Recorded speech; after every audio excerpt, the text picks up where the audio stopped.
Well, good morning again. I realized that I didn't even introduce myself. My name is Britton Fields. I'm lead pastor here at St. Paul's United Methodist Church. I just want to welcome you into this space. However you got here, however you showed up, I believe that God wanted you to be here, and maybe you're seeking something or looking for something, and it is my hope that you have an encounter with God while you're in this space today. Our mission and vision at St. Paul's our vision is to be a community that loves like Jesus, and what that means for us is the Christian life is not just about achieving salvation for ourselves, but it's actually about being transformed by the love of God so that truly you and I can love as Christ loved us. And so this is a lifelong journey, and we do it together. We don't do it alone. We do this together as a community because we are stronger, we are more powerful when we share the love of Christ together. So we're beginning a new series today that is called Gone in a Flash. And I have a fancy subtitle because I love subtitles. I have an affinity for them. But the subtitle is Making the Most of the Time We Have. So this series was born out of my trip that I took with a group from St. Paul's here to Nicaragua. This was not that long ago. It was in May of 2023. We went to El Zapote, Nicaragua. This is a village that we support here at St. Paul's in collaboration, in conjunction with the Rainbow Network. And what we are doing is we're helping to build 12 homes there. So many of you are aware of this. Many of you have given to this project, and so you know what's happening. You haven't heard before. It's a wonderful, wonderful partnership that we get to belong to. But while we were there, we met a lot of people. And when I say a lot, it is a lot of people in just a very short time period. The first day that we were there, we went to the community center of El Zapote, and we met, I don't even know what the numbers were, probably about 100 kids and family members, and this is kind of this is just a snapshot of one of the, glimpse of a part of the day. Inside the community center that they have there, and so in this space, they'll serve meals, they'll have some educational stuff, and just parties and festivities for people in the community. When we were there, they taught us a traditional Nicaraguan dance and some traditional Nicaraguan songs. And we didn't have anything really prepared, so we taught them the only thing that we know. We did the Cupid Shuffle with them, if you know that dance. So then the next day, we went to a different location in Nicaragua, and we met about 50 scholarship students in the morning. These are students that are supported by many of you. Who has a scholarship student here in Nicaragua? Several folks do. It's about $30. Is it $30 a month? Am I getting that? I think that's what it is. To sponsor a student. So we met about 50 students in the morning, and we met like 30, I think, in the afternoon. And so that was just a whole nother group of people. And they also taught us some songs and dances, and we taught them the Cupid Shuffle. The next day, or one of the other days, we went back to El Zapote, only this time we didn't go to the community center. We traveled around the community, which it's a very rural area, so you have houses that are dispersed, and they're a little bit spread out, so you have to walk different trails and paths to get to them. And we met folks who lived in these houses. One of them was a woman named Coraline. This is Coraline, and she's standing in front of a home that she shares with her parents. She's a single mom who lives there, and she's hoping to receive a home. And so she's one of the housing applicants. But we got to meet her, hear a little bit about her story and what receiving a house would mean for her. We met another family, Cecil and his family, and they have started a bakery, and they sell their baked goods in the market. That was a great opportunity. The next day, or one of the other days, we went to a different community entirely. This is not one that we are working with, but a different church and other partners are working with. This was a place called Las Huagas.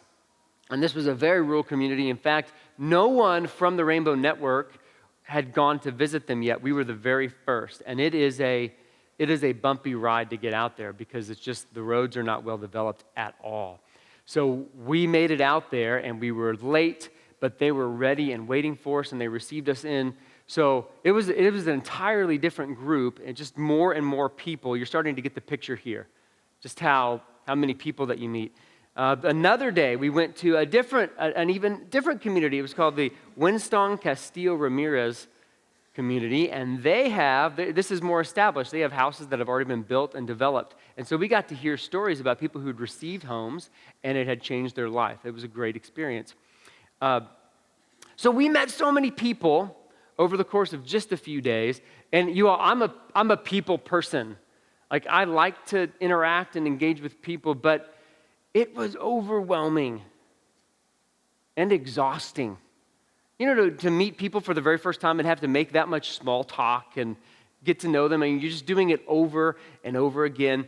The language barrier made it difficult, and for me it was really important because to try to speak their language, because if you can speak Spanish, at least it shows that you're taking an interest in someone. So I learned some phrases very poorly, like I learned how to introduce myself in Spanish, and so I did that. It was more like broken Spanish. And if you've never been in that environment where you are not the majority language speaker, then you know how difficult that can be. To me, it makes us more compassionate when we're interacting with people in the world. So for us living here, if you come up and you meet someone and they don't speak English, we should have deep compassion for them. It's really difficult. But the communication was slow because we're working with translators. Or if a translator wasn't available, you could speak into an app on your phone. And the way that this would work is you would say something, and then you'd have space, you'd wait. And then the translator would tell the person what you said. And you hope that they said it the way that you had intended. Or you hope that the app had translated it the way that was appropriate. And so sometimes we got a chuckle out of it because we're like, no, that is not what we meant at all. But what it did was it made us speak slowly and choose our words carefully. We had to choose them with some intentionality because you could only say so much in a short amount of time. And these conversations, they were very repetitive. You had the same thing over and over again, but I started to take notice that something really amazing was happening. So each conversation tended to go like this. You would meet someone and you would tell each other your name, and then you might tell a little bit about your family and what you like to do, kind of normal small talk stuff. After the conversation got going a little bit, though, it would shift, and we would start talking about the challenges that we face in our lives, and we would talk about our hopes and our dreams for the future. When we were meeting with a lot of these scholarship students, these were young kids, some in middle school, and some like high school age, and they're talking about how they have to help raise their younger siblings or how they're caring for an older grandparent in their family. They were talking about how they wanted to be a nurse or a business owner or own the family farm. And they had these plans and these dreams ahead of them. And after we shared all of that, when you're trying to end the conversation and you're leaving, we did this every single time, and I felt like this was the beauty of the conversations, is we started to say things we wouldn't say in every normal day life. We saw each other, and for the potential that we had, we said things like, "You can do it," and "I believe in you," and "Hey, life is going to be hard, and you're going to face roadblocks, but when you come up against them, you can overcome them. Above all else, always believe that God is with you and that you are loved, so never quit, never give in, never give up. And when you do learn something, when you feel like you've achieved this place of success, invest in other people. Don't just keep that for yourself. All that you've learned, teach someone else. And most importantly, enjoy the time you have with the people that are around you." And this was a back and forth thing. It wasn't just us sharing it with them. They shared those things with us. And so then we would pray blessings over one another. The attitude of the conversation was we just wanted something good to happen in their lives. And when we have this limited time, a short amount of time with someone. In some cases, we only had 5 minutes with a person. It really was like a gift because we didn't have time to mess around. Yeah, we had the small talk, but we had to get to the good stuff a lot quicker because who knows if we would ever see them again. And even though we were speaking different languages, it's like we were on the same page. So that got me thinking and wondering, why don't we talk to one another like this all the time? For me, I think we have a complicated relationship with time. There's this illusion of time that we have. It always feels like there's not enough. And at the same time, it always feels like there's an infinite amount of time that we'll have. Do you know what I mean? Every single day, it's just a fight and a struggle to get done all of the things that I want to do. But some of these important things, maybe in conversations that I've been putting off or important work, I will think, well, I can get to that. Like I gotta be patient with it. Like I gotta let it marinate a little bit, and then I'll get to it. And sometimes I think that's a really wise thing to do. But it always feels like there's this infinite amount of time that you and I have. There's this saying that we will use, and it's days are long, but years are short. Have you said that or been on the receiving end of that? I have found that to be so true. Most people that I work with and meet in the church or just out and about who are young will say, man, I'm just trying to survive every single day. Maybe they just got out of college or they're in college and they're studying all the time. Maybe they got out and they're working their very first job, so they have to prove themselves. So they are grinding every single day, getting up early, staying late to prove who they are. Maybe they've got a young family, and that is, a lot of work. And then I'll talk to people of older generations who are very wise, and they say, hey, look, enjoy those moments because one day you're going to wish for those days, and it feels long now, but it goes by so fast. So our relationship with time is complicated. There was a man, his name is Randy Pausch, and he was a professor in higher ed in the Pittsburgh, Pennsylvania area. And he was diagnosed with pancreatic cancer in 2006.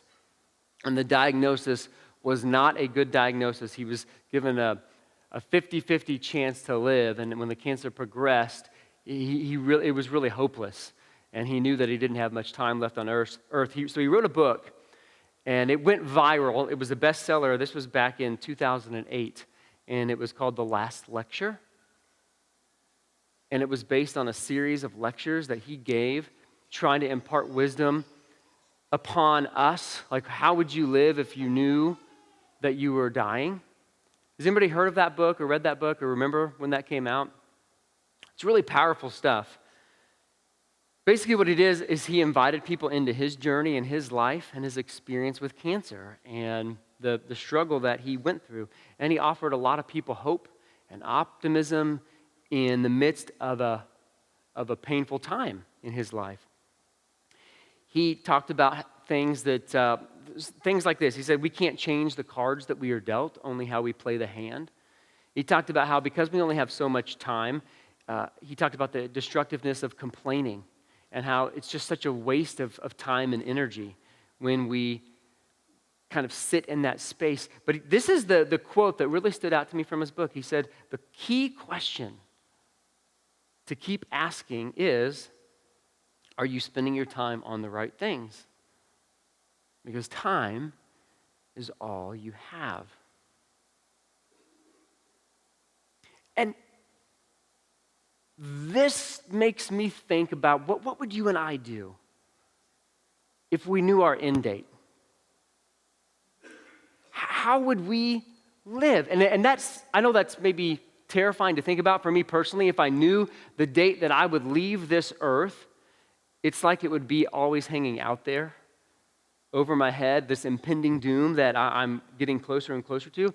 But the truth for every one of us is that date is hanging out there. We just don't know when it's going to be. And so sometimes we live under this illusion of time. We always think there's going to be more. Scripture offers some really insightful commentary on how to think about time and how time can get away from us. In Psalm 144, verses 3 through 4, it says, "What are human beings, Lord, that you know them at all? What are human beings that you even consider them? Human beings are like a puff of air. Their days go by like a shadow."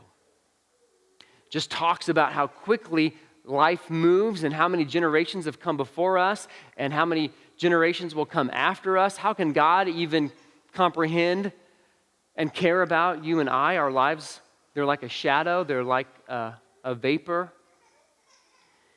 In Psalm 90, it talks about how 1,000 years are like one day to God.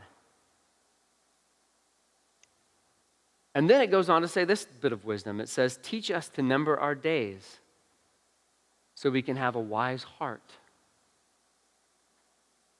When we think about time, I think it really gives us, we have two choices. So if we can think about those interactions I had with people in Nicaragua, when you meet that many people, you can either check out completely and say, "Oh, yep, I'm going to meet another person. I'm never going to see him again." And you go through the motions. Or you can say, "I'm going to lean in and do the more important work of building people up." And so likewise, we have two choices. We can either check out and just live our lives for ourselves and for our own enjoyment and self-indulgence. And we do have a problem with this in Christianity. There are some strains of Christianity that will say, "Hey, you know what? I have salvation for myself. And so it doesn't matter what we do to the planet or the world. It doesn't matter what there's problems, there's big problems in the world, but it's going to be all good when I'm gone. And so I'm not really going to worry about it." And that is not how Jesus lived his life. That's not. He was at the center of it, trying to bring healing and hope. This is what I call an Armageddon mentality. There was the movie Armageddon, if you remember that movie. There's an asteroid, a big asteroid that's going toward the earth, and it's going to crash into the earth and kill everything and everyone. And so they assemble this ragtag team of people to go to the asteroid and blow it up and save everything. You know the movie I'm talking about. But there's one guy on the team who is not helpful at all. He basically decides he's just going to check out. I can't remember the character's name, but the actor was Steve Buscemi. And he basically says, "I'm not going to do anything. I'm just going to have a front row seat to the end of the world." And that's his attitude. He just doesn't care. So the other choice that we have, though, is that we treat our time as a gift, as a precious resource. We only have so much, so why not spend it wisely? We don't have to wait until tomorrow to start living today. We don't have to let the busyness of life prevent us from doing the things that matter to us. I had an old soccer coach, and he would tell me, "Make sure you leave it all on the field." You and I, we only have one life. So if we feel a certain way about someone, if we see something good in someone, if we have something inside of us, a love to share with the world, to bring hope and healing to a world that needs it, why would we keep that here inside? Why would we withhold it? We got to get that stuff out of us. We have to make the most of the time we have by doing and saying the things that make the most difference. And you might be here today and you might be saying, "Okay, it's too late for me. I don't have much time left, or I've already given up." And I want to remind you, you can do a lot with just a little bit of time. I had numerous 5-minute conversations with people in Nicaragua. One in particular was with a woman, and she was standing in front of a house that had been built for her a couple years ago, and she's sharing her story. And as she's sharing her story, she gets choked up. She stops. She can't even get through what happened to her because it meant so much. And so in that moment, I was invited into this person's life and realized that the work that you and I do, it makes a difference. And it inspires and compels me to keep going. Just a 5-minute conversation. And this is not about productivity at all. This is about intentionality and, more importantly, courage. To not assume that the people we love and know they don't assume that how we feel about them. We should share it with them. If we love someone, we should say it, and we should back it up with our actions. So there's this family that I got to know. I had the pleasure of getting to know them, and they were from the outside, like many of us, right? You have an image from the outside. They were this perfect family. They were living this suburban lifestyle. Mom and dad, 2 kids. The parents were both very successful, and the kids were, they were bright and intelligent, and they had this promising future ahead of them. But like many of us, life gets in the way. There's the stress of work. There's the stress of being a parent. And there's these cracks that start to form in your relationships. This is very normal, by the way.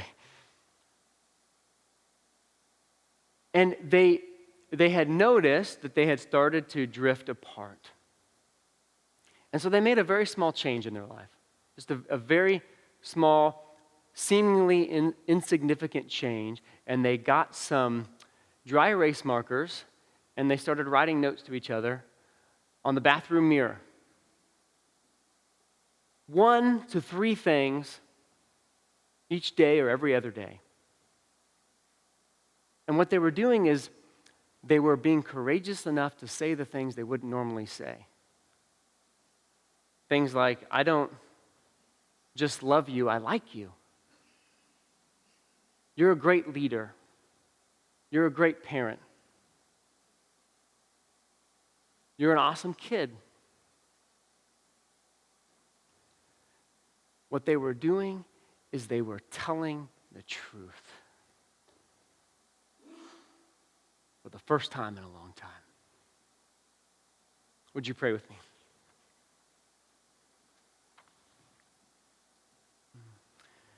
God, we thank you for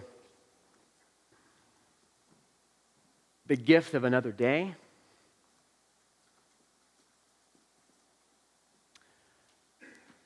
More hours, more minutes, more seconds. Each one is in front of us, presenting us with an opportunity to share the love that you have with us. Would you teach us, Lord, to number our days, to have the courage not to see things as the world sees them or see people as the world sees them, but to see things the way that you see them, full of life and potential and bright futures. People, one another, created in the very image of you.